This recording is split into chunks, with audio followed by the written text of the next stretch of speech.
তোমাকে কেউ অন্যায়ভাবে অন্যভাবে তোমাকে কষ্ট দেয়, তোমাকে আঘাত করে, তোমাকে আক্রমণ করে, তখন তুমি কি করবে? ইমাম হুসাইন বললেন, নারুদান যারা আপনার পরে আমাকে অন্যায়ভাবে অহেতুকভাবে আক্রমণ করবে, আঘাত করবে, নির্যাতন করবে, জুলুম করবে, আমি প্রথমবার তাদেরকে ক্ষমা করব, দ্বিতীয়বার তাদেরকে ক্ষমা করব, তৃতীয়বার তাদেরকে কি করব? ক্ষমা করব, চতুর্থবার আমি তাদেরকে ক্ষমা করব চতুর্থবার তিনি বলেন আমি তাদেরকে ক্ষমা করব না। তারা যদি গরিব জঙ্গলের ভিতরে লুকিয়ে পড়ে, ওইখানে গিয়ে আমি তাদেরকে কি করব? শাস্তির সম্মুখীন করব, তাদের প্রাপ্য শাস্তি তাদেরকে দিয়ে ছাড়ব। এটাই হলো ইসলামী শিক্ষা। আল্লাহ রাসূল ইমাম হুসাইনের কাছ থেকে এরকম শব্দ শুনে তার পিঠ মোবারকের মধ্যে মুবারকের হাতটা জোর বলে দিয়েছেন। মুবারকের হাতটা কি করে দিয়েছেন? বলে দিয়েছেন, ও মুবারকের হাতে মুবারকের কদমে গোসলবার চরমবার সূত্রবার সৃষ্টি হয়ে গেছে। সুবহানাল্লাহ। সালাতুন ইয়া রাসূলুল্লাহ, সালাম ইয়া হাবিবাল্লাহ। গৌস শব্দ থেকে বলেছিলেন সাহায্যকারী, দানকারী, সাহায্যকারী, সহায়তাকারী। এরপর আমাদের কোন আস্থা আছে? কোন আস্থা আছে? আছে। ঈমান আছে? আছে। ওমা অনুরোধ কর লাগা না হতে আছে। গৌস শব্দ কি? সাহায্যকারী। সারা বলবো গৌস শব্দ সাহায্যকারী বলি কামালি রুই। ইতে কাবে। এটা কি? ইতে কাবে। আর কাবে নয়। গৌস শব্দ কি? সহায়তাকারী, সাহায্যকারী, মদতকারী, মহান সাহায্যকারী। গৌসপাক একদিন বক্তব্য দিচ্ছেন, বলে যে তরবারি দেওয়ার সময় মানুষ হাত দিয়ে নেয় না, আপনার সাথে দেখেন না হাত দিয়ে দেন। আমার সাইকে সিলভার যখন মানুষ হয়, অসংখ্য ছাগল দেখবেন, অসংখ্য গরু দেখবেন, অসংখ্য মহিষ দেখবেন, মানুষ হাত দিয়ে দেন। মানুষ কি দেয়? হাত দিয়ে। আচ্ছা, গৌসপাকের অনুষ হচ্ছে আপনার সন্তান হচ্ছে না, আপনি নিয়ত করেছেন আল্লাহ যদি আপনি আমাকে একটা সন্তান দেন, একটা কি দেন? সন্তান দেন, আমি গৌসপাকের ফাতিহার মধ্যে একটা গরু দেব। একটা কি দেব? গরু দেব। আপনার এই নিয়তটা, আপনার এই উদ্দেশ্যটা, আপনার এই সংকল্পটা আল্লাহ পছন্দ করেছেন। দীর্ঘদিন 5 বছর, 7 বছর, 10 বছর বাচ্চা হচ্ছে না, হঠাৎ আল্লাহ আপনাকে ফুটফুটে একটিকে জান্নাত চাই একটা বাচ্চা দিলেন। সুবহানাল্লাহ। আপনি যেটা নিয়ত করেছেন গৌসপাকের দরবারের মধ্যে হাত দিয়ে দিবেন, কি দিবেন? হাত দিয়ে দিবেন। আপনার তখন ফরজ হয়ে যাবে ওই হাতিয়াটা গৌসপাকের অনুসরণ করতে, গৌসপাকের নামে পাঠিয়ে দেওয়া। সুবহানাল্লাহ। আপনার দোয়া কবুল হয়ে গেছে মকবুল ওলির সাদেকায়, মকবুল ওলির নামে সাদেকায়, মকবুল ওলির স্মরণে আপনার দোয়া আল্লাহ কি করেছে? কবুল করেছেন। আল্লাহর দোয়া, আল্লাহ আপনার দোয়া কি করেছে? কবুল করেছেন। আমার দোয়া কবুল হওয়ার কোনো গ্যারান্টি নাই। আমি যখন আমার রাসূলের নাম ধরে দোয়া করলাম, আমার শাইখ জেবি সিদ্ধু শেখের নাম ধরে দোয়া করলাম, তখন হয়তো বা আল্লাহ দয়া করে আমার মধ্যে আমল না থাকতে পারে, আমার মধ্যে গুনাহ থাকতে পারে, আমার মধ্যে পাপ থাকতে পারে, কিন্তু আমার শাইখ জেবি সিদ্ধু তো নিষ্পাপ। সুবহানাল্লাহ। সুবহানাল্লাহ। আমার জবান কি? নিষ্পাপ। আমার জবান নাপাক হতে পারে, আমার শাইখ জেবি সিদ্ধুর জবান কি? পাক। আমার শাইখ জেবি আমার শরীরের মধ্যে যে রক্ত রয়েছে ওই রক্ত নাপাক, আমার শাইখ জেবি সিদ্ধুর আমার গোসপাকের শরীরের মধ্যে যেই রক্ত রয়েছে ওই রক্ত তো পাক। সুবহানাল্লাহ। সুবহানাল্লাহ। আমাদেরকে কবুল করে বলতে পারো আমি যদি সারা পৃথিবীর রাজত্ব পাইতাম, ধন সম্পদ সব যদি আমি পাইতাম, গৌসুল আজম দস্তগীর রাদিয়াল্লাহু তাআলা আনহু বলেন আমি সবগুলো মানুষের কল্যাণে, মানুষের দুস্থ মানুষের জন্য দান করে দিতাম। আওয়াজ দিয়ে বলুন সুবহানাল্লাহ। ওনাকে দিনের মধ্যে অসংখ্য মানুষ হাত দিয়ে দেয়, অসংখ্য মানুষের হাত দিয়ে এসে একেবারে পূর্ণতা হয়ে যায়। রাত পড়াতে সবগুলো হাত দিয়ে মানুষের গলা গেলে গরিবদের কাছে কাছে, অনাথদের, ক্ষুধার্তদের পেটের মধ্যে চলে যায়। সুবহানাল্লাহ। বলি সাহায্যকারী ঠিক কি না? আচ্ছা, গৌসুল আজম দস্তগীর রাদিয়াল্লাহু তাআলা আনহু যদি কোনো ফতোয়া দিতেন, যদি কোনো কে দিতেন ফতোয়া দিতেন, ওনার উপরে ফতোয়া দেওয়ার মতন সাহস, হিম্মত, ইলম, যোগ্যতা, কথা বলার মতন কারো সুযোগ ছিল না। একজন ব্যক্তি নিয়ত করলো যে আমি কসম করে বললাম সে এমন ইবাদত করবে যা করার সময় অপর কেউ ওই ইবাদতের শরীক হতে পারবে না। এরকম একটা সে শপথ করার পর আমি নামাজ পড়লে আপনিও নামাজ পড়েন, আমি তাওয়াফ করলে আপনিও তাওয়াফ করেন, আমি রোজা রাখলে রমজানের আপনিও রোজা রাখেন, এরকম সিস্টেম না। সোমবারে আমরা রোজা রাখি না, আমরা হয়তো রোজা রাখি না, কিন্তু সোমবারে অসংখ্য মানুষ রোজা রাখে কি রাখে না? বৃহস্পতিবার অনেক মানুষ, অসংখ্য মানুষ রোজা রাখে কি রাখে না? শনিবার, রবিবার, সোমবার, মঙ্গলবার, বুধবার, বৃহস্পতিবার মানুষ অনেক নফল রোজা রাখে কি রাখে না? পৃথিবীর কোন প্রান্তে মানুষ রোজা রাখে? নামাজ পড়তেছে, রুকু করতেছে, সেজদা করতেছে, এই মাসালাটা নিয়ে রোজা রাখার দরবারে আসে। এ বাবা গোসলা করতেছে কি? আমি শপথ করে বলেছিলাম আমি যে ইবাদত করব ওই ইবাদতের শরীক কেউ হতে পারবে না।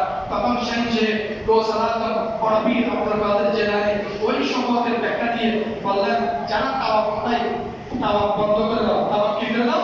বন্ধ করে দাও। শুধু তুমি একজনই তাওয়াফ করবে। মক্কার মধ্যে তুমি একজনই কি করবে? তাওয়াফ করবে। মক্কার মধ্যে যদি তুমি একজনই তাওয়াফ করবে, তুমি যতক্ষণই নেকি পাবে, তোমার সমতুল্য নেকি পৃথিবীর জমিনে আর কেউ পাবে। সুবহানাল্লাহ। সুবহানাল্লাহ। এখন কি মাসালা কি ক্লিয়ার হয়ে গেছে? বিপদ দূর হয়ে গেছে না? আচ্ছা, সেই যে গোসলাত শয়তান কুয়াতে বলে কিন্তু শয়তান গোসলাতকে শয়তান একটা সুরত করলেন। কিসের সুরত করলেন? একবার শয়তান আসমানের দিকে আজিমুশান আলো রূপে প্রকাশিত হলো। আজিমুশান একেবারে টকটকে আলো নিয়ে প্রকাশিত হলো। ওই আকাশের মধ্যে এমন আকৃতি সে প্রকাশ করলো, ওই আকাশ থেকে যে শয়তান দিয়ে বলল, এই আব্দুল কাদের জিলানী দুনিয়ার জমিনের মধ্যে যতগুলো হারাম হয়েছে, যতগুলো কি হয়েছে? হারাম হয়েছে, সবগুলো তুমি আব্দুল কাদের জিলানীর জন্য আমি হারাম করে দিলাম। সুবহানাল্লাহ। কি করে দিলাম? হারাম করে দিলাম। এটা বলার পর গোসলাত আব্দুল কাদের জিলানী বলে উঠলেন, এটা শয়তান ছাড়া কেউ বলতে পারে না। সুবহানাল্লাহ বলুন। সুবহানাল্লাহ। তুমি কে? শয়তান। তুমি কে? শয়তান। তুমি শয়তান। তুমি কে? শয়তান। শয়তান বলল, আব্দুল কাদের জিলানী তোমার মধ্যে ইলম রয়েছে, তোমার মধ্যে কি রয়েছে? ইলম রয়েছে, তোমার মধ্যে নূর রয়েছে, আল্লাহর কি রয়েছে? নূর রয়েছে। এই জন্য আজকে তুমি বেঁচে গেলে। সুবহানাল্লাহ বলুন না? সুবহানাল্লাহ। এই জন্য শয়তান বলে, আমি অনেক সুফিকে, অনেক দরবেশকে কষ্ট করেছি ধোঁকা দিয়ে। কি দিয়ে? ধোঁকা দিয়ে। অথবা নারী দিয়ে, অথবা অর্থ দিয়ে, অথবা ক্ষমতা দিয়ে, অথবা কোন একটা পন্থা অবলম্বন করে দরবেশ, অনেক দরবেশ, অনেক কি দরবেশ কি হয়েছে? প্রত্যষ্ট হয়েছে। কার হাতে? শয়তানের হাতে। কার হাতে? শয়তানের হাতে। এই জন্য ইবাদত করতে থাকবেন, ইবাদত করতে করতে এমন নিয়ত করবেন না, এমন মনে আসবেন না যে আমার চেয়ে বেশি আমাদের আর কেউ করে না। নাউজুবিল্লাহ। নাউজুবিল্লাহ। আমার চেয়ে ভালো কোরআন তেলাওয়াত করে আর কেউ নাই। নাউজুবিল্লাহ। এমন করবেন না। আমার চেয়ে বেশি নামাজ আর কেউ পড়ে না। নাউজুবিল্লাহ। এরকম করে নিয়ত মনের মধ্যে কথা আনবেন না। আচ্ছা, সালাতু ইয়া রাসূলুল্লাহ আলাইকুম, সালাম ইয়া হাবিবাল্লাহ আলাইকুম। আচ্ছা, ইয়াসদুকুম শব্দের এই শব্দটি ফারসি শব্দ। এই শব্দটি কি শব্দ? ফারসি শব্দ। ইয়াসদুকুম শব্দের অর্থ হলো 11। ইয়াসদুকুম শব্দের অর্থ কি? 11। আচ্ছা, জ্ঞানী শরীফ, জ্ঞানী শব্দটি ফারসি শব্দ। ইয়াসদুকুম অর্থ 11, জ্ঞানী অর্থ 11। জ্ঞানী শরীফ আমরা 11 তারিখ বলি না। আচ্ছা, সংক্ষেপে বলি, সময় শেষ, কথা অনেক, সংক্ষেপে শেষ করে দেবো।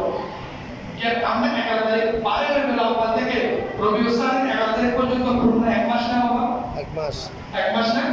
এই জ্ঞানী মাসে আব্দুল কাদের জিলানী উনি মানুষকে ওয়াজ নসিহত করতেন, উনি মানুষের জিকির আজকার করতেন, মানুষকে ইবাদতে পড়াতেন, ভালো খানা খেতে আয়োজন করতেন, মানুষকে খাওয়াতেন। সুবহানাল্লাহ। উনি মানুষকে কি করতেন?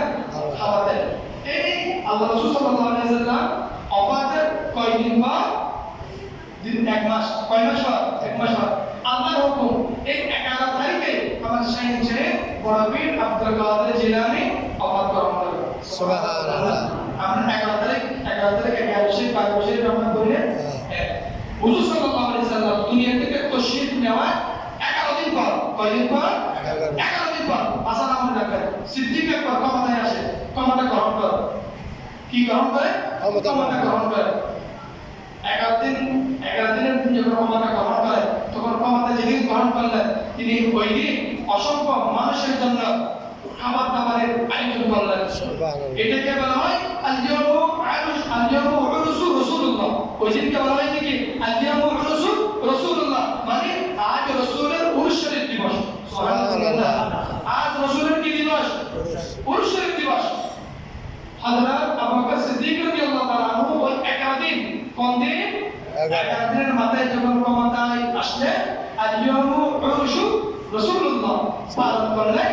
ওটা আমার গৌসবা আব্দুল কাদের জিলানী খুবই ভালো লাগে সুবহানাল্লাহ সুবহানাল্লাহ। এই জন্য ইয়ার শরীফ 11 শরীফ আমরা 11 তারিখ করি 15 তারিখ করি 11 তারিখ। কোন ব্যবসায়ী যখন ব্যবসা করতে লোকসান খায় ব্যবসার উন্নতির জন্য ইয়ার শরীফ 11 শরীফ পড়ে কোন ব্যক্তি যখন আশঙ্কা করে কোনো একটা বিপদে ওই বিপদ থেকে মুক্তির জন্য কি করে 11 শরীফ পড়ে কোন একজন রোগাক্রান্ত ব্যক্তি রোগে দীর্ঘদিন কষ্ট পাচ্ছে সেই আশা করলো আল্লাহ আমার রোগ যদি মুক্ত হয়ে যায় আমার রোগ থেকে যদি শিফা পায় আমি জ্ঞান শরীফ পড়াবো কি শরীফ পড়াবো জ্ঞান শরীফ পড়াবো তাহলে জ্ঞান শরীফ কোন ব্যক্তির সন্তান হয় না কি হয় না সন্তান হয় না আল্লাহ আমাকে একটা সন্তান দেয় মেয়ে হোক ছেলে হোক একটা সন্তান দেয় আমি প্রত্যেক মাসে ধারাবাহিকতার সাথে জ্ঞান শরীফ পড়াবো কি শরীফ পড়াবো জ্ঞান শরীফ পড়াবো এগারো শরীফ পড়াবো তখন আল্লাহ যখন তাকে দান করে ওই প্রত্যেক মাসে নিয়ে আপনাদের এখানে মাসিক দাওয়াত পরিবারগতভাবে আছে কিনা আমি জানি না